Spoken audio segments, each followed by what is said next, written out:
എല്ലാ സുഹൃത്തുക്കളെയും ഒരിക്കൽ കൂടി ലൈഫ് വിഷനിലേക്ക് സ്വാഗതം ചെയ്യും. ഇന്നത്തെ വീഡിയോ നമ്മുടെ പ്രതിപക്ഷ നേതാവ് ശ്രീ പിണറായിയെക്കുറിച്ചാണ്. പാവം, സങ്കടം തോന്നുന്നു. എനിക്ക് ഭരണപക്ഷത്തോടും ഒപ്പം CPM പാർട്ടിയോടും പറയാനുള്ള ഒന്ന് മാത്രം: പ്രായാധിക്യം കൊണ്ട് എന്തെങ്കിലും അബദ്ധങ്ങൾ വിളിച്ച് പറഞ്ഞാലും ഒന്ന് ക്ഷമിക്കുക.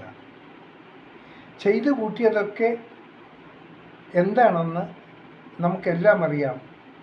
അതിൻ്റെ ഫലങ്ങൾ അദ്ദേഹം ഇഞ്ചിഞ്ചായി ഇപ്പോൾ അനുഭവിച്ചു കൊണ്ടിരിക്കുന്നു. അദ്ദേഹം ഇപ്പോൾ താങ്ങാവുന്നുള്ള ഭാരമല്ല തലയിൽ കയറ്റി വച്ചേക്കുന്നത്. ഒരു പ്രതിപക്ഷ നേതാവാകുമ്പോൾ ഭരണപക്ഷത്തിൽ നിന്നും വരുന്ന ചില ചോദ്യങ്ങൾക്ക് തക്കതായ മറുപടി കൊടുക്കണം. അതിപ്പോൾ ഇദ്ദേഹത്തിൻ്റെ ഭാഗത്തു നിന്നും ഉണ്ടാകുന്നില്ല. പണ്ട് ഇദ്ദേഹത്തിന് നോട്ട് എഴുതി കൊടുക്കുന്ന കുറേ വക്താക്കളുണ്ടായിരുന്നു. അവരിപ്പോൾ ഏത് മാളത്തിൽ പോയി വിളിക്കുന്ന ആർക്കും അറിയില്ല. പാപം, നേരിട്ട് സംസാരിക്കേണ്ട അവസ്ഥയിലാണ്. അത് നേരിട്ട് എന്ത് സംസാരിക്കണമെന്ന് അറിയാത്തയും ഒരവസ്ഥ. സങ്കടം തോന്നുന്നു. ശ്രീ പിണറായി വിജയനോടൊന്ന് പറയാനുള്ളത്: താങ്കൾ ചെയ്തതിൻ്റെ നന്ദി താങ്കൾ അനുഭവിക്കുന്നു. സാധിച്ചാൽ നിങ്ങൾ അടുത്ത അസംബ്ലി ചേരുമ്പോൾ തന്നെ ആ ഭാരം അടുത്തുള്ള ആരെങ്കിലും ഒന്ന് ഏൽപ്പിച്ച് നാട്ടിലേക്ക് തിരിച്ചു പോണതല്ലേ നല്ലത്. അതായിരിക്കും നല്ലത്. അവിടെ പോയി വൈകുന്നേരം വീട്ടിൻ്റെ പൂമുഖത്തിരുന്ന് കൊച്ചു വർത്തമാനങ്ങളും പഴയ ആൾക്കാർ ആരെങ്കിലുമൊക്കെ ഉണ്ടെങ്കിൽ അവരെയൊക്കെ കൂടി ചോർന്ന് സമയം ചിലവഴിക്കുക. അതായിരിക്കും താങ്കൾക്ക് പറ്റിയ ഏറ്റവും വലിയ പണി. ഒപ്പം ആ ഗോവിന്ദനെയും കൂടെ ഒന്ന് കൂട്ടിക്കൊള്ളും. ആകപ്പാട് ബുദ്ധിമുട്ടിലാണ്. ഗോവിന്ദനെയും ഭാര്യയും ഇപ്പോൾ കൂടിയിരിക്കുന്നത് ആ തൂങ്ങിച്ചത്ത സാജനാണ്. ഈ സാജൻ്റെ ആത്മാവാണ് ഇപ്പോൾ ഗോവിന്ദനെയും ഭാര്യയും ഇപ്പോൾ ആകെ അടപടലം മൂടിയിരിക്കുന്നത്. അതുപോലെ തന്നെ TP ചന്ദ്രശേഖരൻ ഇദ്ദേഹത്തിന് പിണറായിയെയും നിങ്ങളെ രണ്ടുപേരും കൊണ്ട് അവർ പോകുകയുള്ളൂ എന്നുള്ളൊരു നിർബന്ധമാണ് എന്നാണ് കണിയാന്മാർ പറഞ്ഞിരിക്കുന്നത്.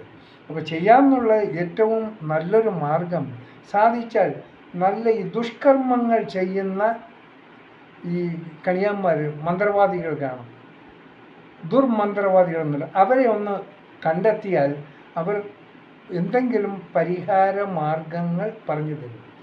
പക്ഷേ അറിയുന്ന നല്ല കരുത്തുള്ള ഒരു ദുർമന്ത്രവാദി ഉണ്ടായിരുന്നു. അദ്ദേഹം ഉണ്ടായിരുന്നെങ്കിൽ അദ്ദേഹത്തിനെ സമീപിച്ചാൽ അദ്ദേഹത്തിനുള്ള പരിഹാര മാർഗങ്ങൾ പറഞ്ഞു തരും. ആ ദുർമന്ത്രവാദിയെ നമുക്കറിയാം. അദ്ദേഹം യക്ഷിയും ഞാനും എന്ന സിനിമയിൽ ദുർമന്ത്രവാദിയുടെ വേഷം അഭിനയിച്ച ഒരു നടനാണ്. മറ്റാരുമല്ല, മാള അരവിന്ദൻ. നല്ല രീതിയിൽ അത് അഭിനയിച്ചു, അത് ഫലിപ്പിച്ചു. പാവം, അങ്ങർക്കറിയില്ലായിരുന്നു നിങ്ങൾക്കിങ്ങനെ ദുർഗതി വരുമെന്നും നിങ്ങൾക്ക് വേണ്ടി പരിഹാരക്രിയ നടത്തേണ്ടി വരുമെന്ന് അദ്ദേഹത്തിന് അറിയില്ലായിരുന്നു. ഒരുപക്ഷെ അദ്ദേഹം സ്വർഗത്തിൽ നിന്ന് ആലോചിക്കുകയായിരിക്കും, നല്ലൊരു ചാൻസാണ് കിട്ടിയത്, ആവശ്യമുള്ള കാശും കിട്ടുമായിരുന്നു. എനിവേ, സംഭവിച്ചു.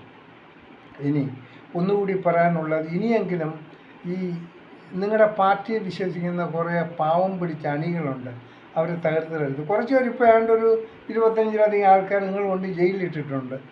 പാവം, അവരുടെ വീടൊക്കെ പട്ടിണികളാക്കി.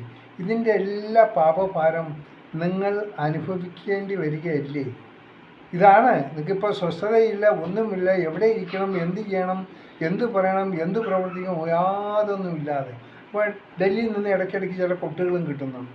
പണ്ട് ഇവിടെ 10 വർഷം രാജാവായിരുന്നപ്പോൾ നിങ്ങൾ ആരൊക്കെ ആയിരുന്നു എല്ലാവരും. അതപ്പോഴാണ് ഈ ചിക്കിളി ഉള്ള സ്ഥലത്തെ ആൾക്കാർ കൂടുതലുണ്ട്. ഇപ്പോൾ അതിനുള്ള വഴി ഇപ്പം നിങ്ങൾക്കില്ല. കൊണ്ട് ചിക്കിളിക്ക് കുഴപ്പമൊന്നുമില്ല, അതൊക്കെ നിങ്ങളുടെ കയ്യിലുണ്ട്. അതിപ്പോൾ അങ്ങനെ അത്ര പരസ്യമായിട്ടെടുത്ത് ഉപയോഗിക്കാനൊന്നും പറ്റിയില്ല. സോ ശ്രീ പിണറായി വിജയൻ താങ്കളോട് പറയുന്നു, ഇനിയെങ്കിലും ഇതൊക്കെ ഒന്ന് നിർത്തി വയ്ക്കുക. വയസ്സ് ഇത്ര ആയില്ല, വയസ്സും പ്രായമൊക്കെ ഇത്ര ആയല്ലോ, ചെയ്തു കൂട്ടിയതെല്ലാം കൂട്ടിയല്ലോ.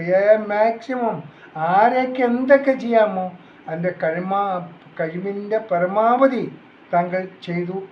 അതിൻ്റെ ഫലങ്ങൾ നാട്ടുകാരും അനുഭവിക്കുന്നു, കേരളത്തിലുള്ള എല്ലാവരും ഇപ്പം അനുഭവിച്ചുകൊണ്ടേയിരിക്കുന്നു. എന്തൊക്കെ നിങ്ങൾക്ക് ചെയ്യാമോ നിങ്ങൾ വിചാരിച്ചതെല്ലാം നിങ്ങൾ ചെയ്തു.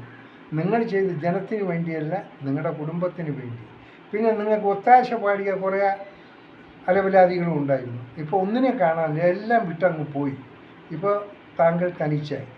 അതുകൊണ്ട് സംഭവിച്ചത് സംഭവിച്ചു. ഇനി വലിയ കുഴപ്പങ്ങളൊന്നും കൂടാതെ ശ്രേഷ്ഠകാലം നല്ല രീതിയിൽ സുഖമായി നാട്ടിൽ വിശ്രമ ജീവിതം നയിക്കുക. അതാണ് നിങ്ങൾക്ക് നല്ലത്. നിങ്ങൾക്കിനിയിപ്പോൾ ഈ CPM കൊണ്ട് വലിയ നേട്ടമൊന്നും നേടാനില്ല. നിങ്ങൾക്കിനി അതിനുള്ള ചാൻസും നിങ്ങളുടെ പാർട്ടിക്കാർ തന്നെ തരത്തില്ല. അതിനുള്ള വലിയ തെളിവുകളാണ് MA ബേബി പറഞ്ഞ ആർക്കും എന്തും സംസാരിക്കാമെന്ന്, ഏത് വേദിയും സംസാരിക്കാമെന്നുള്ളൊരു ഗ്രീൻ സിഗ്നൽ കൊടുത്തത്. അതുമുതൽ തുടങ്ങി ഓരോ കമ്മിറ്റികളിലും നിങ്ങളെക്കുറിച്ച് പറയുന്നത് നിങ്ങൾ കേൾക്കുന്നുണ്ടല്ലോ. ഇനിയെങ്കിലും അത് കേൾക്കാതിരിക്കണമെങ്കിൽ കഴിവതും ഒരു പേപ്പർ എഴുതി കൊടുത്തിട്ട് വീട്ടിൽ പോയിരിക്കുക. വലിയ കുഴപ്പമില്ല. ഇപ്പോഴാണെങ്കിൽ വലിയ കുഴപ്പമില്ലാതെ നിങ്ങൾക്ക് പോകാം. ഇവിടെ നിന്ന് വന്ദേ ഭാരതി കയറിയാൽ കണ്ണൂരിറങ്ങാം, സുഖമായി ഇറങ്ങാം, സുഖമായി അവിടെ ഇരിക്കുക. അല്ലാതെ ഈ വാടക വീട്ടിലൊക്കെ എങ്ങനെ താമസിച്ച് ഇങ്ങനെയൊക്കെ കൂടുതൽ ഇതാണ്ട്. നിങ്ങൾ മന്ത്രിയായിരുന്നതാണ്, 10 വർഷം ഭരിച്ച ആളാണ്. ഇപ്പോൾ ആ മന്ത്രി പദത്തിന് കുറച്ചെങ്കിലും വില കൊടുക്കാൻ ആഗ്രഹിക്കുന്നു. ഇപ്പോൾ ഇരിക്കുന്ന ആ സ്ഥാനം മറ്റാർക്കെങ്കിലും കൂടി അതൊരു മുൾക്കിരീടമാണ്. ആ കിരീടം മറ്റാരുടെയെങ്കിലും തലയിൽ വച്ചു കൊടുത്ത് ബൈ ബൈ പറയുക, ട്രിവാൻഡ്രത്തിനോട് വിട പറയുക. ഇനി നിങ്ങൾ എവിടെ ഇരുന്നാലും നിങ്ങൾക്ക് സ്വസ്ഥത കിട്ടില്ല. സ്വസ്ഥത കിട്ടണമെങ്കിൽ പണ്ട് എവിടെ നിന്ന് നിങ്ങൾ യാത്ര തിരുവനന്തപുരത്തേക്ക് തിരിച്ചോ അവിടത്തേക്ക് മടങ്ങിപ്പോവുക. നിങ്ങൾക്ക് അവിടെ പഴയ വയസ്സായ ആൾക്കാരൊക്കെ കാണും നിങ്ങളോടൊപ്പം കുശലം പറഞ്ഞ് വല്ലതൊക്കെ ഇരിക്കാൻ വേണ്ടി. പിന്നെ നിങ്ങളുടെ അടുത്ത് തന്നെ പാണ്ഡ്യാല ഷാജിയുണ്ട്. അദ്ദേഹമായിട്ട് നിങ്ങൾക്ക് നല്ല ബന്ധം ഇനി പുലർത്താം. അദ്ദേഹം നല്ല ബുദ്ധി പറഞ്ഞു തരും. അത് കേട്ട് ശ്രേഷ്ഠകാലം ജീവിക്കാൻ ശ്രമിച്ചാലും ഇനിയെങ്കിലും പാർട്ടിക്ക് നാണക്കേട് വരുത്തി വയ്ക്കരുത്. ഒരു പ്രതിപക്ഷത്തിൻ്റെ ആ വസ്ത്രം ഇനി നിങ്ങൾ അണിയരുത്. നിങ്ങളെ കൊണ്ട് പ്രതിപക്ഷ നേതാവായി ഒന്നും ചെയ്യാൻ പറ്റില്ല. നിങ്ങൾക്ക് ഒന്നാമത് നിങ്ങളുടെ ശാരീരിക അവസ്ഥ വളരെ മോശമാണ്. നിങ്ങൾ ഹെൽത്തിയല്ല, നിങ്ങൾ ആരോഗ്യവാനല്ല. അതല്ലാത്തിടത്തോളം കാലം നിങ്ങൾക്ക് ഒന്ന് വാതുറന്ന് സംസാരിക്കാൻ ഒന്നും പറ്റില്ല. നിങ്ങളെല്ലാം കുറിപ്പെഴുതി ഇനി വന്ന് നിങ്ങൾ പ്രതിപക്ഷ നേതാവായി ഇരിക്കാൻ പറ്റില്ല. കാരണം ഭരണപക്ഷത്തിൽ നിന്ന് ചോദിക്കുന്ന ഓരോ ചോദ്യങ്ങൾക്ക് നിങ്ങൾ മറുപടി കൊടുക്കേണ്ടി വരും. നിങ്ങൾക്ക് ചോദിക്കാൻ ഒന്നുമില്ല. കാരണം നിങ്ങൾ അത്രയ്ക്കുള്ള കാര്യങ്ങളാണ് ചെയ്തു കൂട്ടി വച്ചേക്കുന്നത്. അതുകൊണ്ട് ഇനിയെങ്കിലും ഈ പാർട്ടിയോട് കുറച്ചെങ്കിലും സ്നേഹമുണ്ടെങ്കിൽ ആ സ്ഥാനം ഒഴിഞ്ഞ് നിങ്ങൾ മറ്റുള്ളവരെ ഏൽപ്പിക്കുക. അതായിരിക്കും നല്ലത്. അല്ലെങ്കിൽ നിങ്ങൾ ഒരുപാട് പബ്ലിക്കിൻ്റെ ഫ്രണ്ടിൽ നാണം കെട്ട് നിങ്ങളൊന്നുമല്ലാതെ ആയിപ്പോകും. കാരണം നിങ്ങൾ പലരെയും നിങ്ങൾ തകർത്തിട്ടുണ്ട്, പലരെയും നിങ്ങൾ നശിപ്പിച്ചിട്ടുണ്ട്, പലരെയും അവർക്ക് അറിയിക്കാതെ കിട്ടാതിരിക്കാൻ നിങ്ങൾ ശ്രമിച്ചിട്ടുണ്ട്. കാര്യം നിങ്ങൾ അച്യുതാനന്ദനോട് കാണിച്ചത് എന്താണെന്ന് എല്ലാവർക്കും അറിയാം. കൊടിയേരിയോട് കാണിച്ചത് എന്താണെന്ന് എല്ലാവർക്കും അറിയാം. MP രാഘവനോട് കാണിച്ചത് എന്താണെന്നറിയാം. ഗൗരി അമ്മയോട് കാണിച്ചത് ഇങ്ങനെ അതൊരു ഒരു ഒരു ഒരു സീരിയൽ തന്നെ ഉണ്ട് അങ്ങനെയുള്ള പേരുകൾ.